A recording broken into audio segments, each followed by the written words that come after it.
Oh, yo. Okay, recording is now in progress. Hare Krishna. So welcome everyone. I hope everyone had a wonderful Nityananda Triodicee. Yeah. I certainly did. It was very nice. It was very blissful, very ecstatic. Very important day for us. The mercy of Lord Nityananda means everything. So we got to be reminded of that yesterday. So without further ado, let's offer some prayers to Srila Prabhupada before we begin. And our spiritual master, Namo Om Vishnu Padaya Krishna Mustaya Bhutale Shrimati Bhakti Vedanta Swami Namane Namaste Saraswati Devi Gauravani Pacharine Nivasisha Sunyavari Pashkatada Satarine Jai Sri Krishna Chaitanya Prabhu Nityananda Shri Advaita Gadadhar Shivasari Gaura Bhaktivinoda Hare Krishna Krishna Krishna Hare Hare Hare Ram Ram Ram Hare Hare Om Jnana Tamarandasya Kananda Chaksham Mulitambiya Shri Kudapaya Namaha. Hare Krishna. So we are on, dramatically, we are on the more or less the last chapter, as I said a few times, of the Sudha Bhakti Chintamani. The last two chapters is a story which illustrates in a very wonderful way how the what's the word we're looking for, in a wonderful in a wonderful contemporary way, how the process of Krishna consciousness works. So it's in like a story form. That's the last two chapters. So this more or less is the last chapter. And we already began last week a little bit, but I thought I'd just go over it. I've added one more slide to what we already covered last week. I just wanted to make it a bit more clear, just in case it wasn't clear. So therefore, I'm just gonna.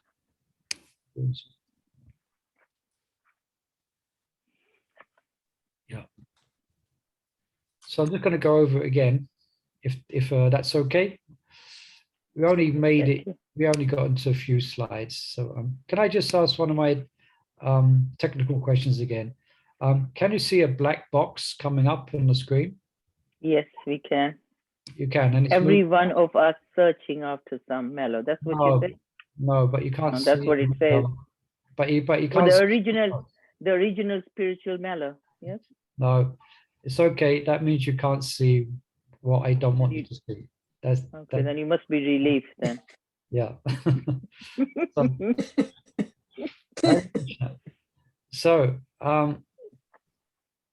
now Maharaj, before Shiram Swami Maharaj, before he gives a summary of the Sudha Bhakti Chintamani, and more precisely of the last part about hearing,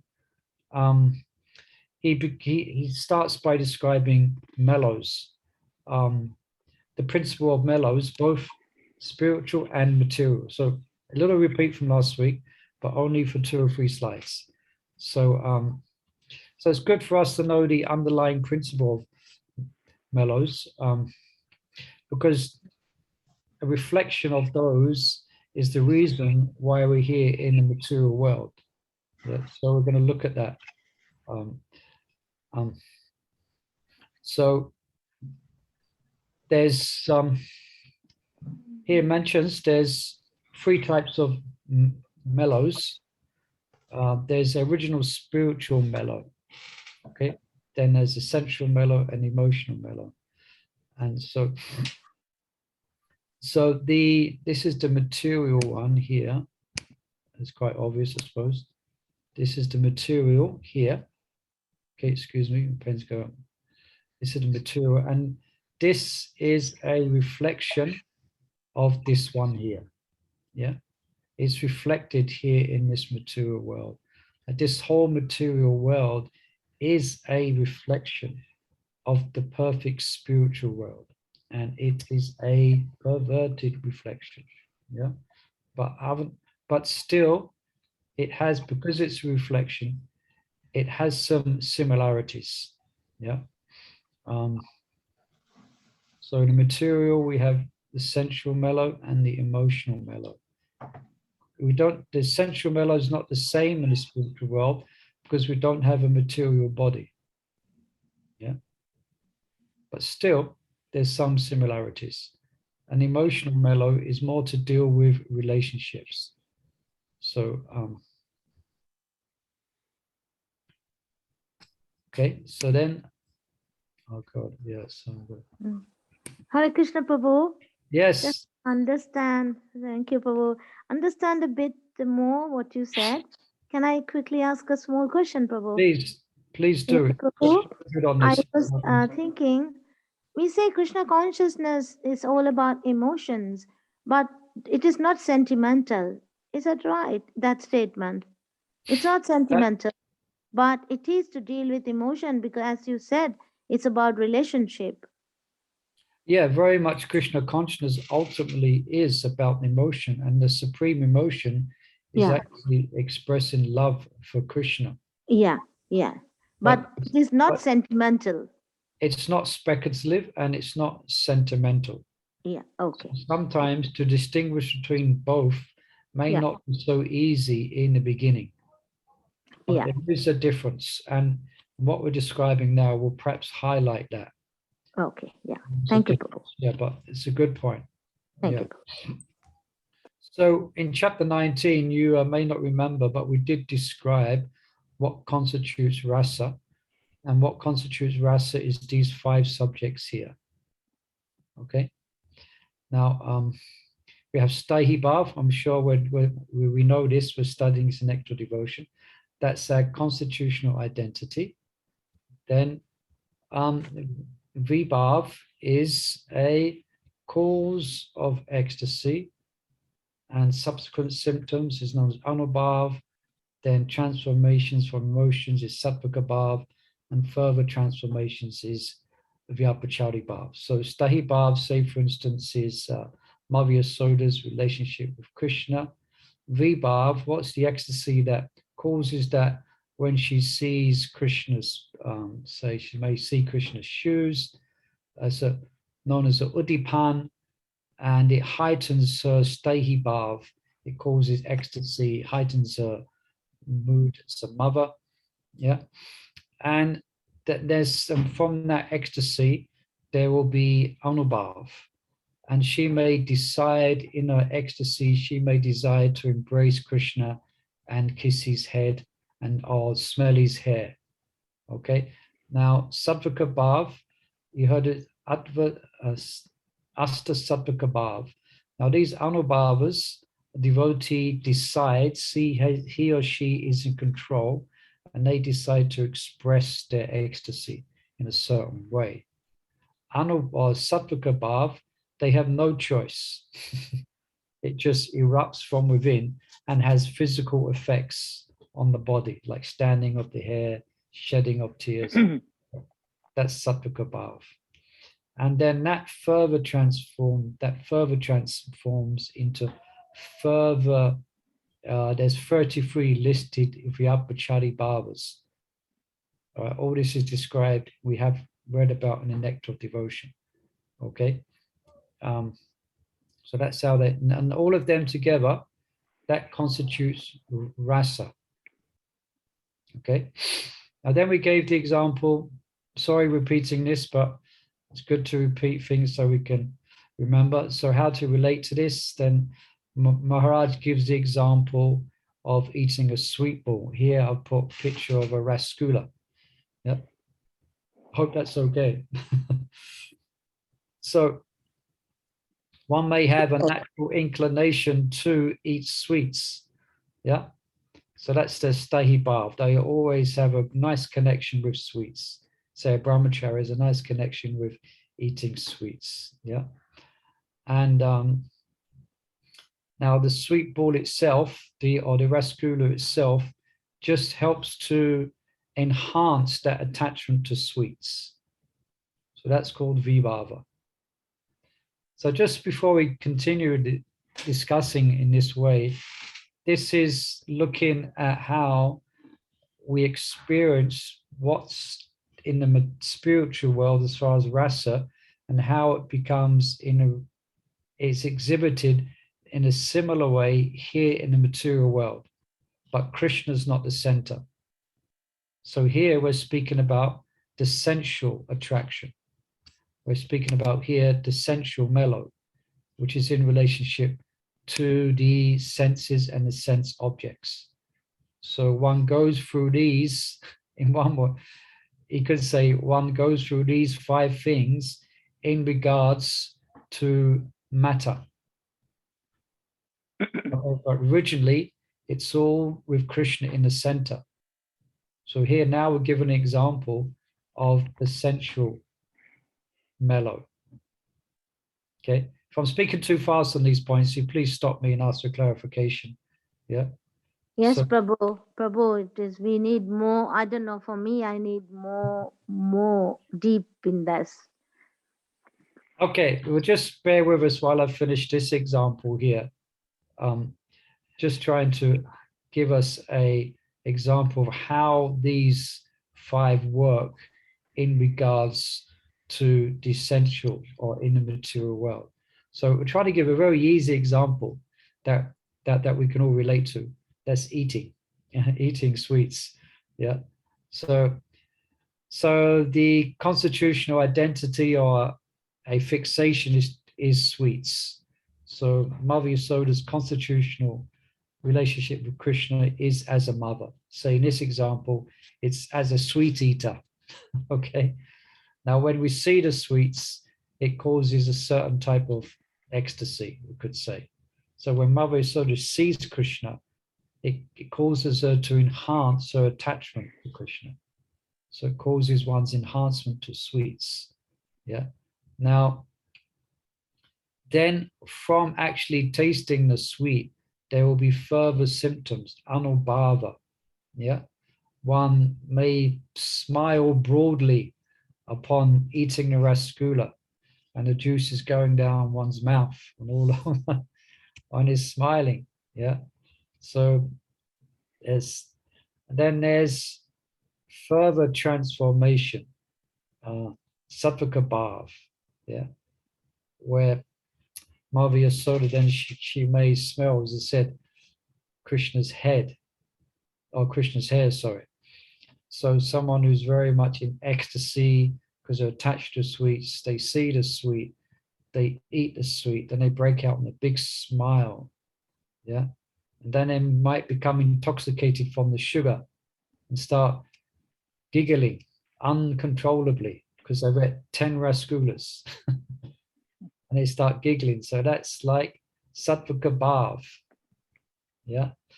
Actually, there's one part in, I don't know if you remember, in the Venu Gita, where Madhu Mangal, because he likes to eat sweets, he goes into great ecstasy and speaks about the cause of rasa in relationship to eating. That might be where Maharaj gets this from. Yeah. He just describes in a very technical way all the ecstasies of eating, especially sweets. You know. So then there may be further transformations. Yeah. So one is giggling uncontrollably, and one may start, dancing. So these are the 5 ingredients of mellow or rasa. Now let's go down a bit. Yeah.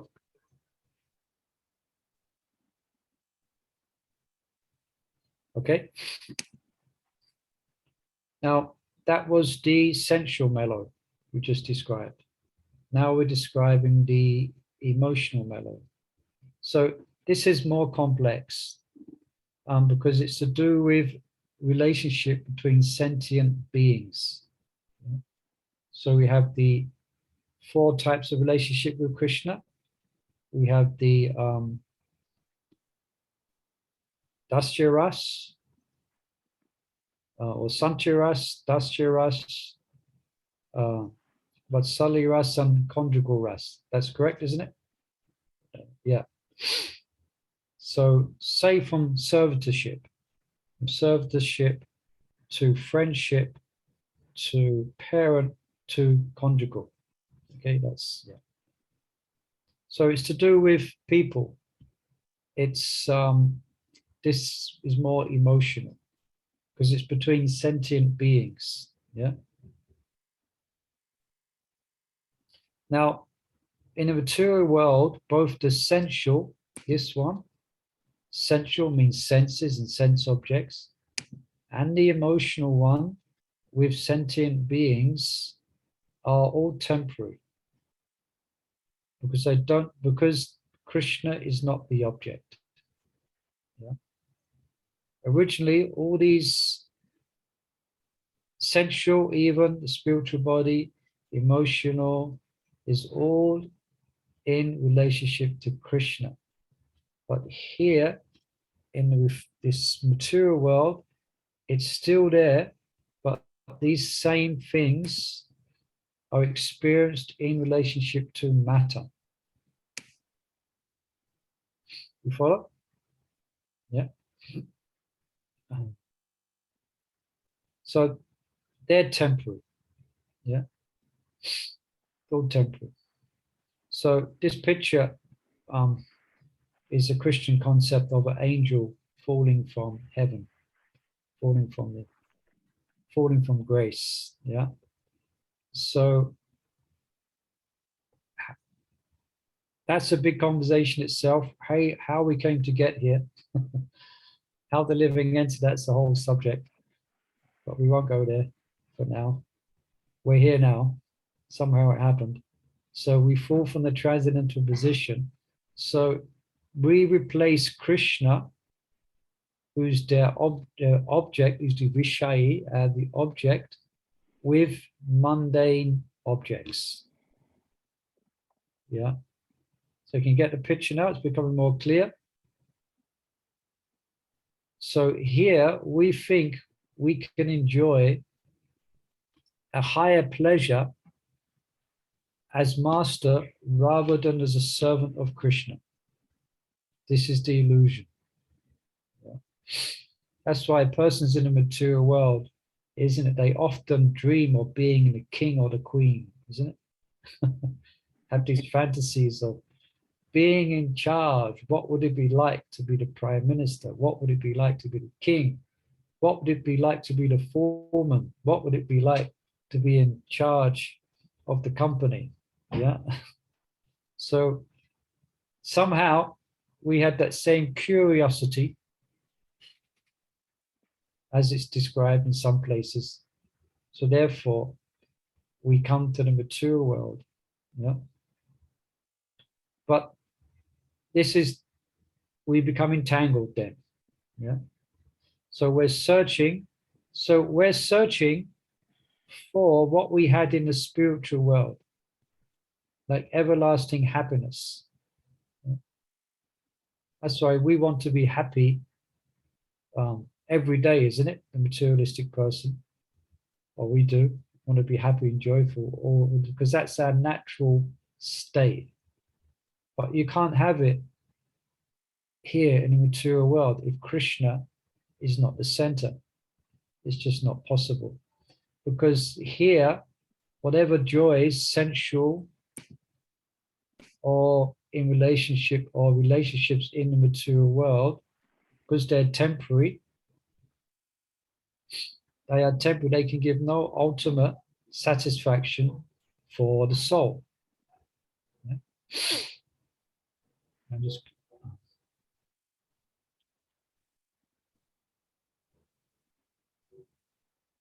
okay. We are following so far. Mm. Yeah. Yes. So because the sensual or emotional relationships are by nature temporary, they are inferior.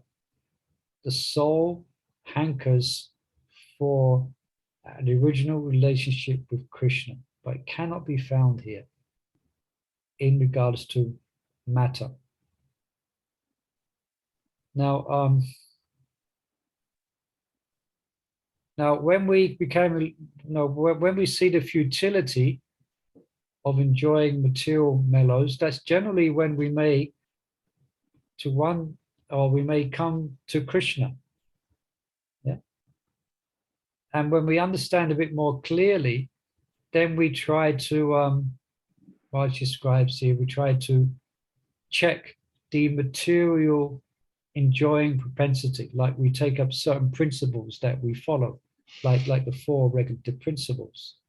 But we find that we may make that kind of take up that vow, but actually it doesn't stop the senses. The senses are still attracted. Yeah? the nose, for instance, wants to attract, nice smells, the eyes, etc., and so on. Yeah, because it's so strong, that tendency is so strong that often the mind and intelligence cannot check it. Yeah. Even though we may know it's a beginner in Krishna consciousness, or what it may not know, this is ultimately not good for my spiritual life. Sometimes I cannot check it. Yeah. The tendency is so strong. Now, how do we reverse this? Well, I'll just bring up this point. How do we actually reverse this whole scenario? Well, quite simply, when we start getting a taste, or a taste that is more attractive than the sensual or emotional experiences. Yeah, simple as that. Any questions, please feel free to ask. And there's this. How do we uproot that desire? Like, I mean, you said that this is temporary. We can understand it's temporary, like eating sweet. But how do we uproot that desire? Well, as we just mentioned, and we will elaborate on a bit more, it's a case of getting a higher taste. Replace it with Krishna's taste. That's basically what is being said here. Something that's more attractive than the sensual or than the taste we get from our relationship with matter. Yeah. Thank you. But Murli Prabhu, which we are doing that, we are doing chanting, reading. Yeah. And the Baba is not there at the moment.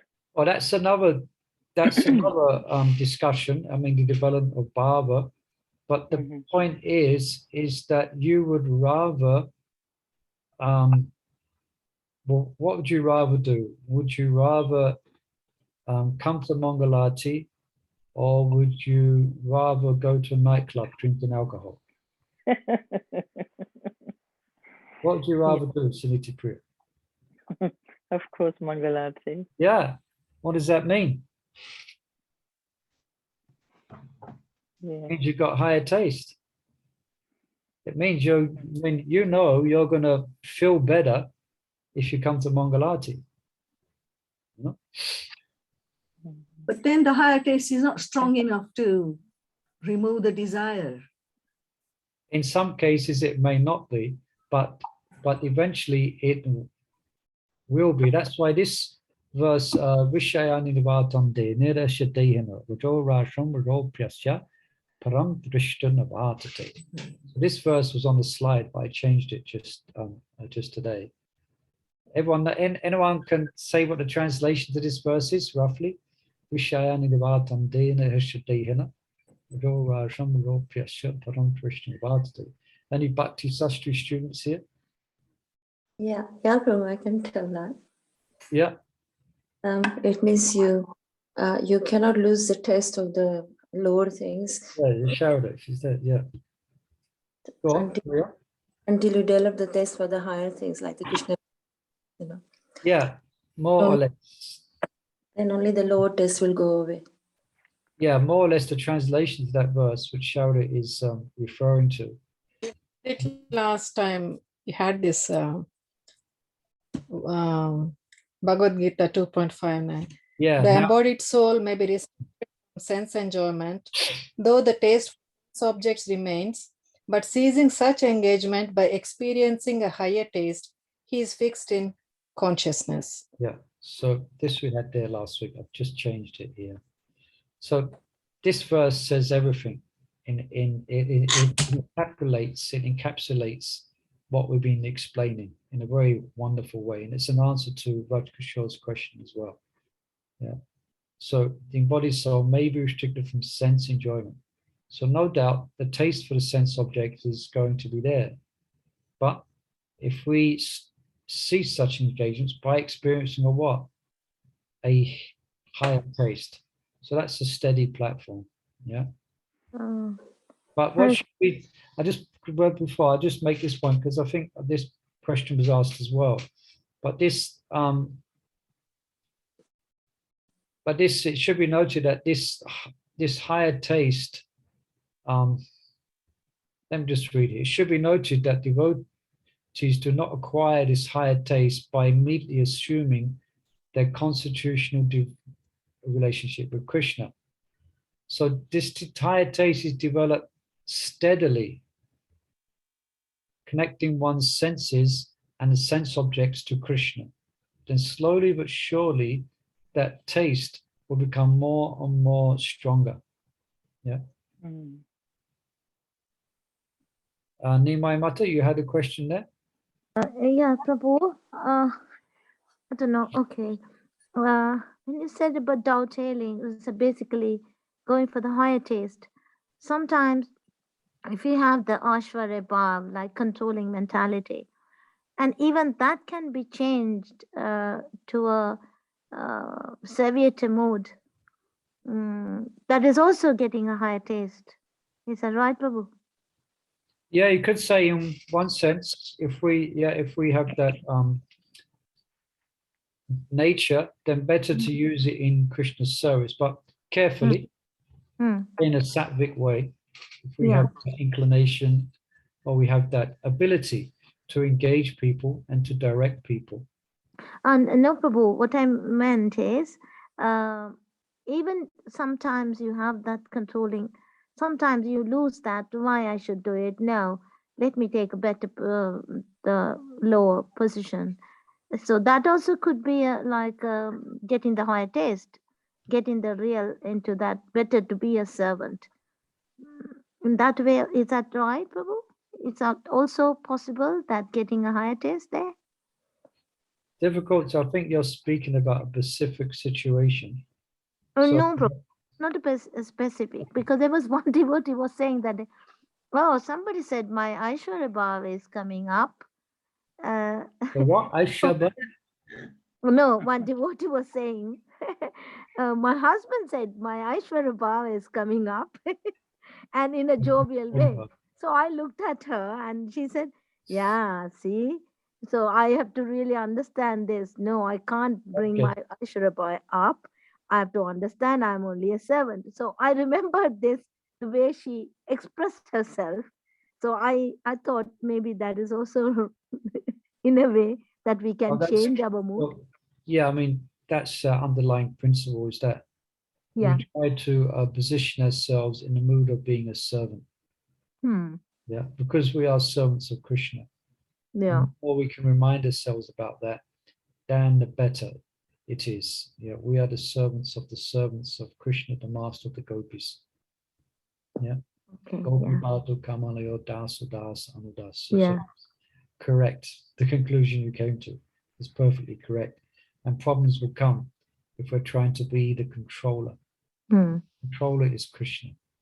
Yeah, we are his servants. Yeah. Yeah. Thank you, Prabhu.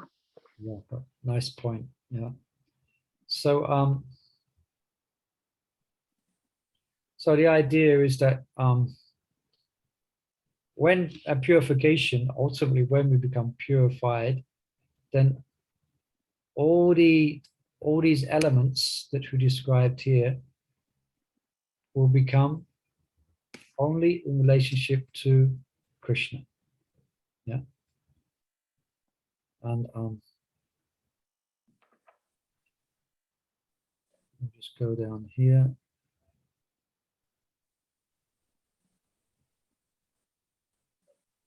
Yeah, when I just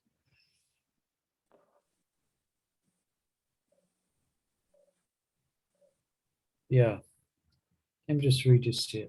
Seen in relationship to Krishna, the same material ingredients become the source of gradual purification.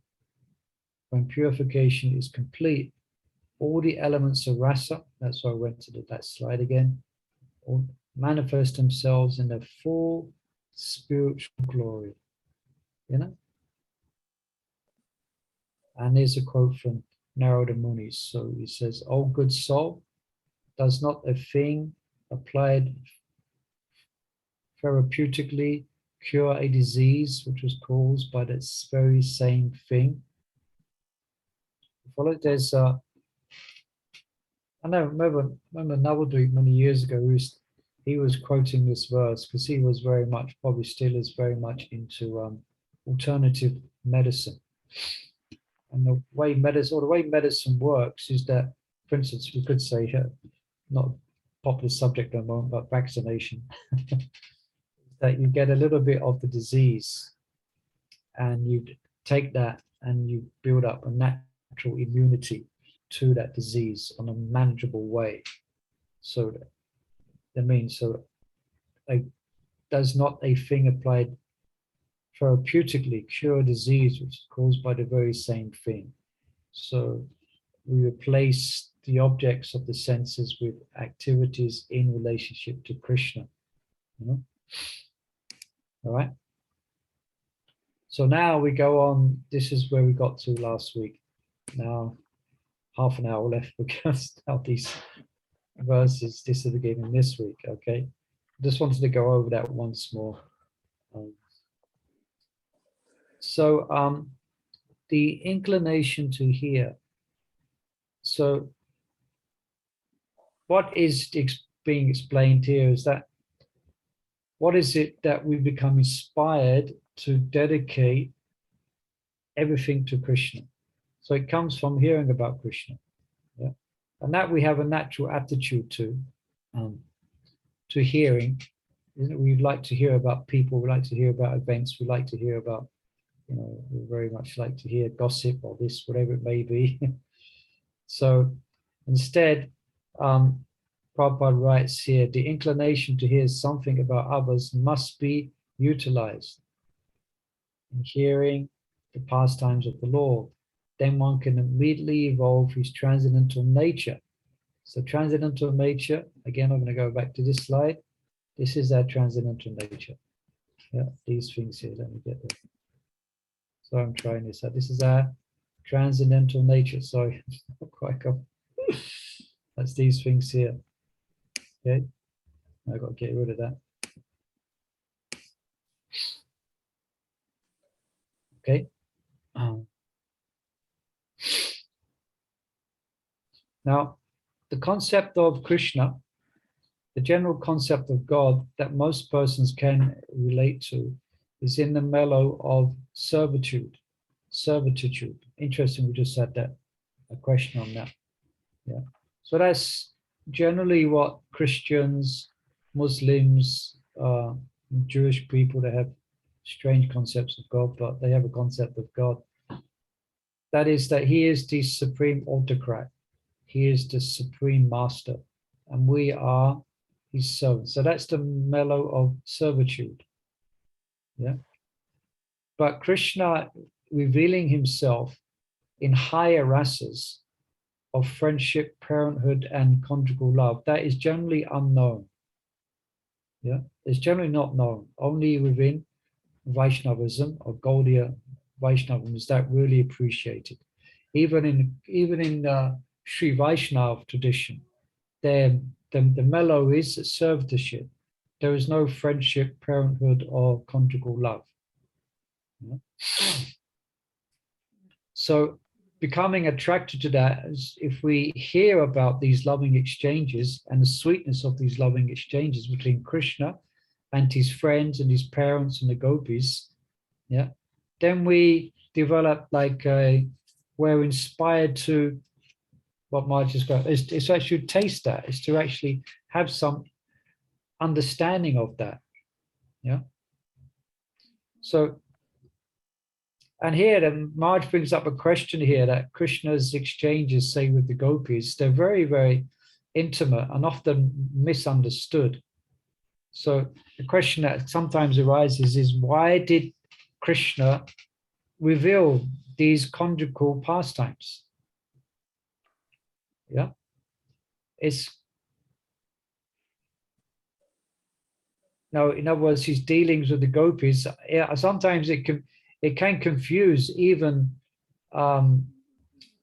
Marge mentions immature Vaishnavas. It can be quite confusing, and sometimes that confusion has even led to imitation. Yeah, and that imitation has led to obviously degradation. Yeah. So that's the question. So any answers is that?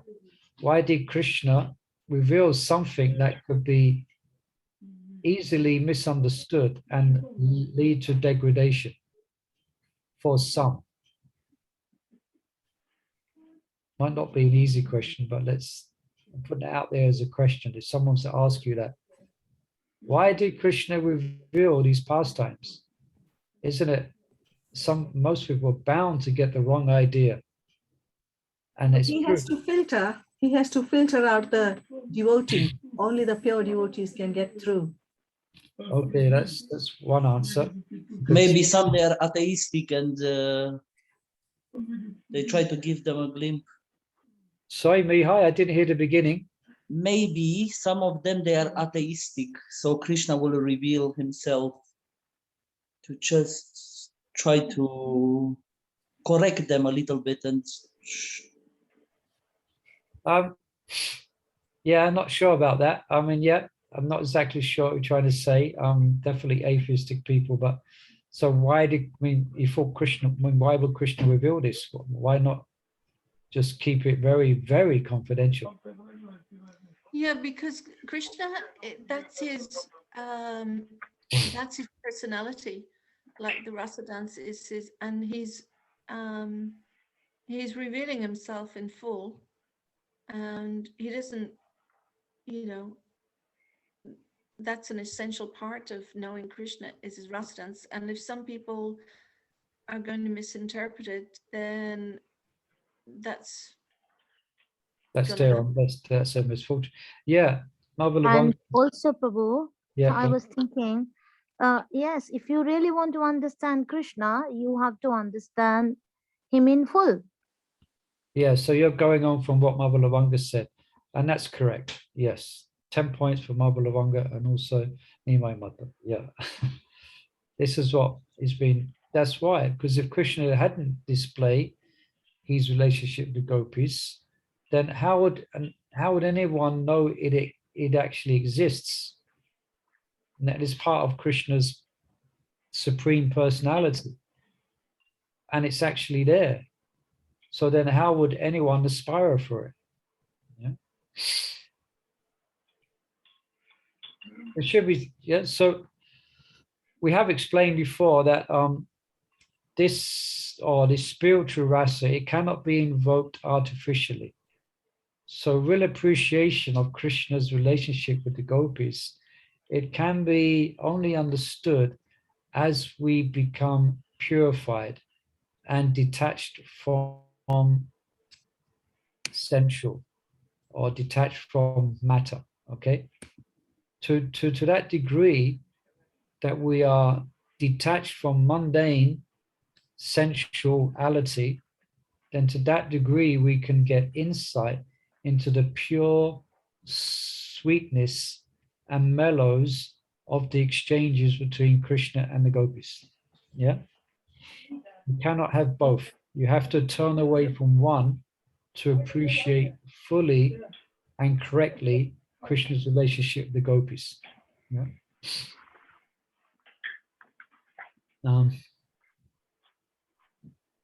Yeah, Prabhupada writes here, the inclination is here on the slide. The inclination to hear about others. Yeah, we read that already. Yeah, let's read it again. The inclination to hear something about others may be utilized in hearing the pastimes of the Lord. So thus one can immediately evolve his transcendental nature. So Marge then is speaking about Krishna's ultimate relationship with the gopis. Yeah. So then, just move something around here. Okay, if someone needs to mute there, I'm not sure who that is.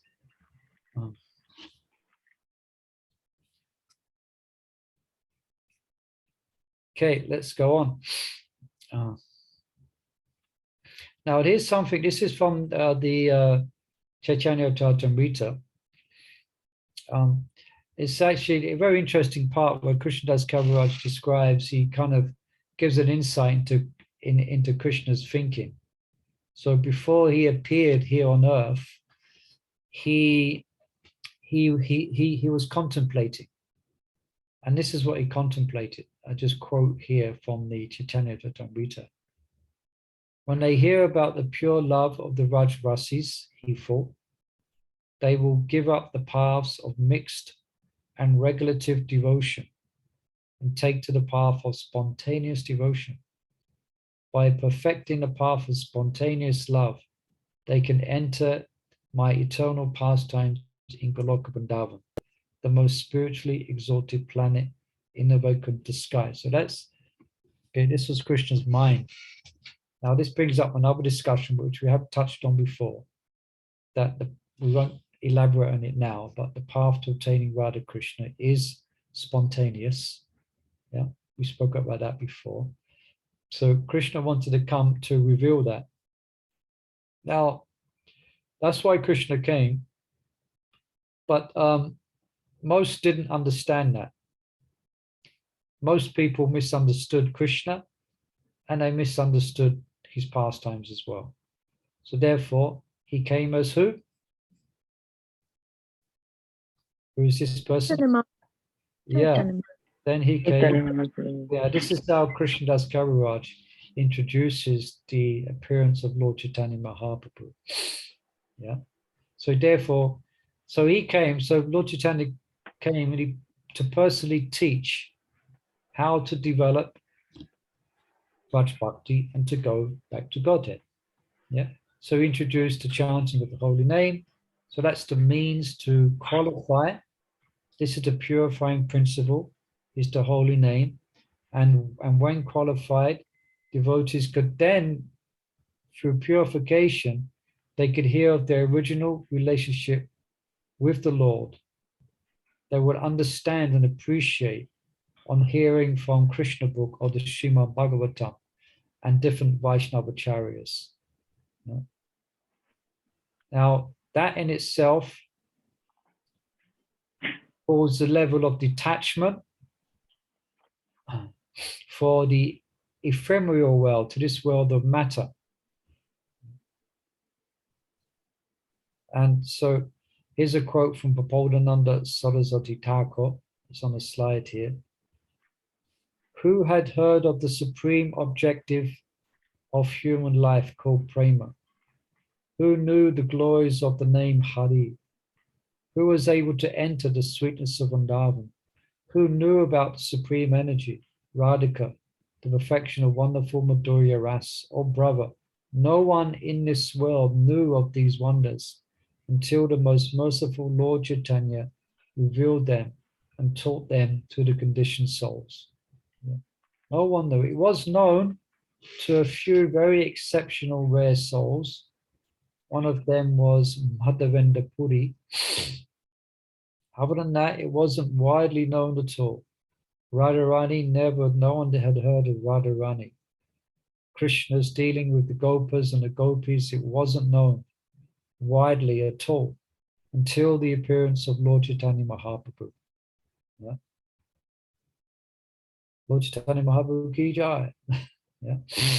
As you know, there's a whole, then he goes on to explain how he broke the storehouse of love of God. And he's distributing this everywhere. You know? Now Sukadeva Goswami, he's describing the rasa dance to Maharaj Parikshit, and through him to the whole world. There's the whole arrangement of the cursing of Maharaj Parikshit and the speaking of Bhagavatam. Yeah. So Sukadeva Goswami speaks about Krishna's pastimes, and he speaks about Krishna's pastimes with the Gopis, yeah, to make it so he could know, and then the whole world could know. Now, Sukadeva Goswami, I think this is referring to this verse here. He mentioned that it's compulsory for devotee. We have to hear about Krishna, and ultimately to come to the path of raga or pure attachment. So this is this verse here. Krishna manifests his eternal human-like form and reforms his pastimes to show mercy to the devotees. So this is raga bhakti, the pastimes in Vrindavan. Having heard such pastimes, one should engage in service to him. Any questions? Please feel free to ask, or any reflections or. Hare Yes. Krishna Prabhu. Yes, Nima Mata. I wanted to, I was thinking, you asked us a question saying, why did Krishna made it so difficult? No, why did Krishna exhibit his relationships? Yeah. You understood. Yeah, I understood your cover. I was thinking, Prabhu, now, so actually by Chaitanya Mahaprabhu's appearance made it easier. So whatever it was difficult at that time, he made easier for us to understand. Is that right, Prabhu? Yeah, he's made it easier because he's shown us the path. Yeah.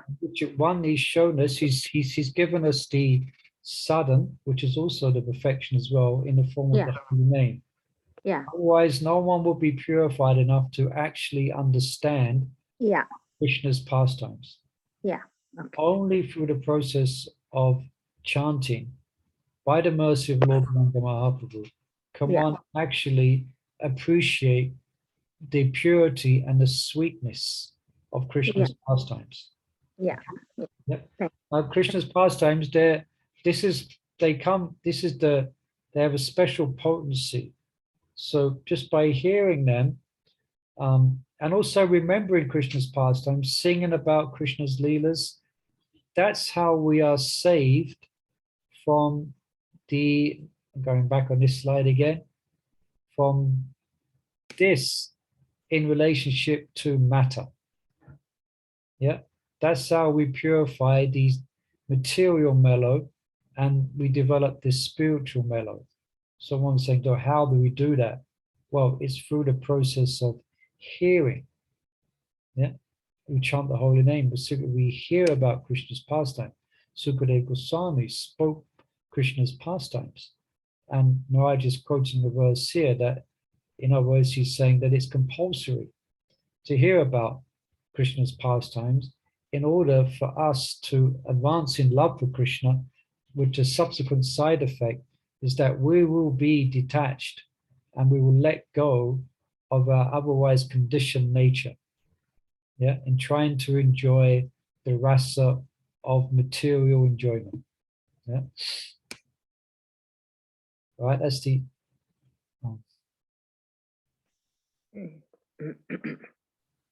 okay. Yeah, thank you, Prabhu. Sorry. Now, this is from Chaitanya Charitamrita. Again, let me read here. Oh, it's referring to Chaitanya Charitamrita.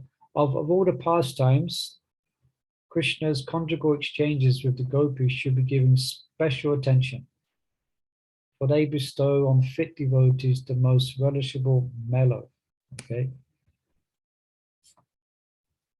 So Ramananda Roy, when he was speaking to Ramananda Roy, it's called Ramananda Samvat. He asked, Lord Chaitanya asked, what's the best song to sing? Yeah. What's the best thing to remember?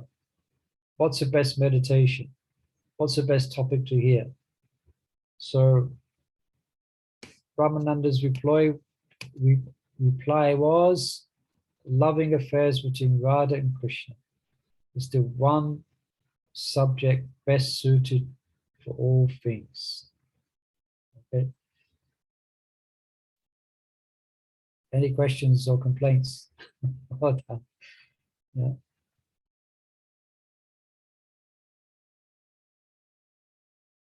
Now, now Prabhupada, now we're going in another direction. So having established that, Prabhupada, now we're going more into what is a summary now of the Sudha Bhakti Chintamani.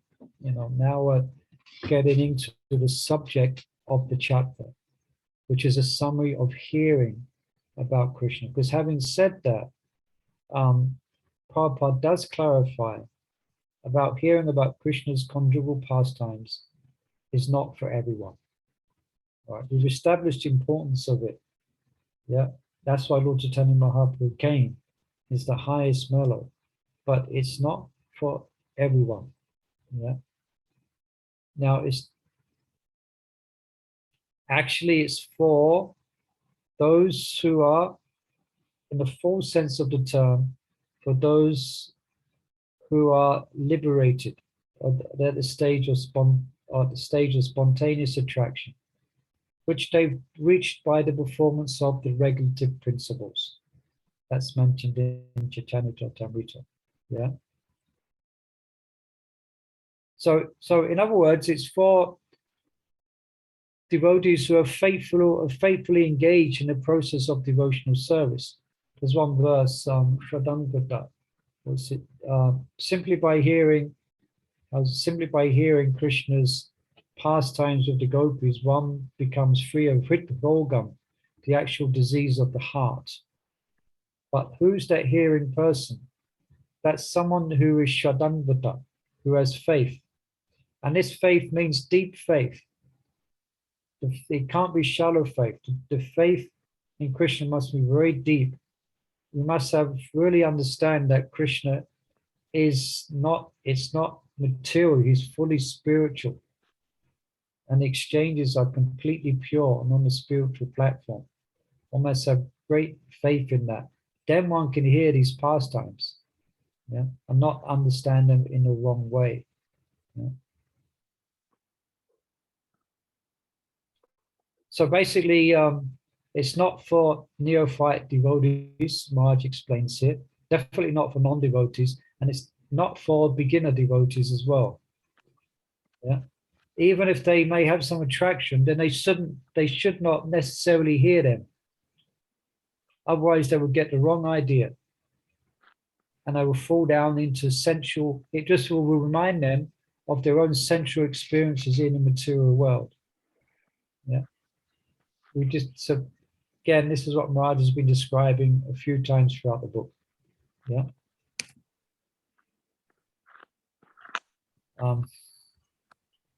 Now we described also, we kind of had a bit of a sidetracked into the sahajiyas, or persons who take Krishna's pastimes very cheaply. Yeah, so there's many examples of such degradation, pseudo Vaishnavas. Yeah.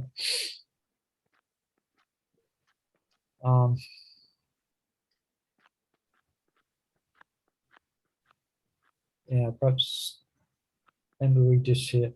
They justify their indulgence in sex by imitating Krishna's pastimes with the gopis. That's the effect of a unqualified person hearing these things. Yeah. They claim that these illicit affairs to be displays of advanced devotion, and we described that when we described about the upper sampradayas, you know.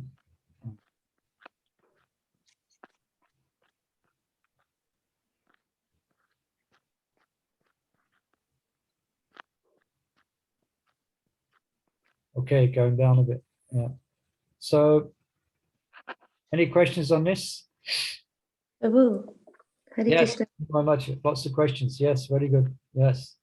I have no question. I'm just saying. Oh, Sharada, sorry. Hare Krishna. Oh, Hare- yeah, add something, please, yeah. I just want to say, because even the beginner devotees or who have some faith in Krishna, still they get the wrong idea when they read those is written by the Rupa Goswami. And that's why we asked not to read those at the moment. Yeah. Madhura, do you remember those two plays? Written by Rupa Goswami? With Yeah, you Karma. mentioned it before, the Vidagdha Madhava and the Lalita Madhava.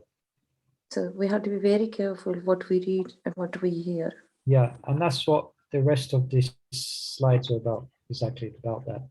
Yeah, so Maharaj is making that point. So that's, first of all, we establish about it is mentioned, we should hear ultimately about Krishna's relationship with the gopis, but when do we hear and who is qualified to hear? That's the subject, you know. So instead, if someone doesn't have that level of faith, they can hear Krishna's childhood pastimes. Yeah. But then you got persons who can't consider, who can't conceive Krishna as the supreme. so it's better they they may hear about Lord Nrsingadev, Lord Ramachandra, yeah, Lord Varahadev. And for some people, it may be that it's not suitable to hear about Krishna himself. So instead, they may be better suited to hear Krishna's coming as Lord Nrsingadev, etc.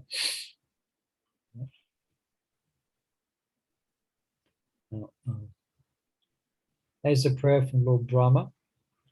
Oh my Lord, your devotees can see you through the ears by the process of bona fide hearing, and thus their hearts become cleansed and you take your seat there.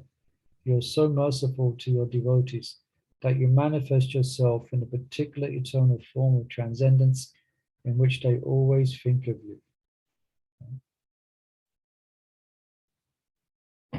Now, there's something also that's brought up here, is that as well as hearing Krishna's pastimes, we engage in worship of Lord Chaitanya. Yeah. Just read here. A wonderful thing takes place when devotees worship Lord Chaitanya alongside the Lord's one incarnations as Nrsingadev and Ramachandra. And that's what we're doing. I was just thinking we have a wonderful, we hear about, like yesterday you heard about the appearance of Lord Nityananda. We have Ram Navami, we have appearance of Lord Nrsingadev, Nrsinga Tradosi. So we hear about all these things. We're hearing about Lord Chaitanya, yeah, and we're chanting the holy name, and we're hearing the Srimad Bhagavatam, yeah. Now, gradually through this, we will gradually come to appreciate Krishna in his original form.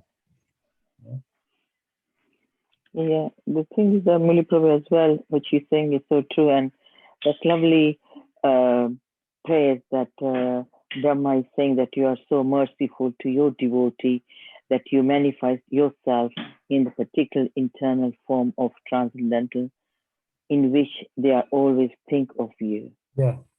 That's lovely praise he does as well, doesn't he? Yeah, the prayers of Lord Brahma, they're very, yeah. So that's Krishna's very compliant with the love of his devotees, and he appears in a specific way that enchants their hearts. Yes. The way, the form who'd actually worship. Now, it's just hit 7 o'clock, so perhaps we'll stop there for today. I hope this wasn't too complicated, but the main point we just went over, the basic here, the spiritual mellows and material mellows. It's good to know the principles behind it. We're trying to enjoy mellows, material mellows, because we've forgotten the original spiritual mellows. The way to change that is to utilize our inclination to hear. Yeah. And we have a certain level of faith. Krishna's pastimes or the Gopis are the most confidential, but we have to hear with someone with a certain level of faith. Yeah. Anyway, and next week we're going to. All right. So thank you for joining us this evening. Thank you, Prabhu. And, thank you. We have nectar of instruction. Thank you. Hare Krishna. Thank you. Great, Muli Prabhu.